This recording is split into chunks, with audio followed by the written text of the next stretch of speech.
মাছের বাজার। তাই তুমি একটা গজল শোনাও, তুমি গজল পড়ো। কি গজল?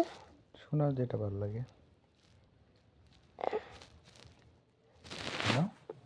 শুনাইতে পারি না। তুমি না মসজিদে যে গজল শোনাইবে বলছো মাইকে। মাদ্রাসাইয়া। আচ্ছা মাদ্রাসায় গিয়ে। এখন আব্বুকে একটু শোনাও। মদিনার? হ্যাঁ মদিনা শোনাও। মদিনার তো বলতে পারি না। তাহলে কোনটা পারো? মদিনা মদিনা পারি না। হ্যাঁ যেটা পারো ওইটাই বলো। ওই যে কি আইতে নদী এটা কি জানি? পারো বলো। আইতে নদী তাই দেখার শরম করে। শরম করবে কেন বলো। আইতে নদী তাই দেখার একটু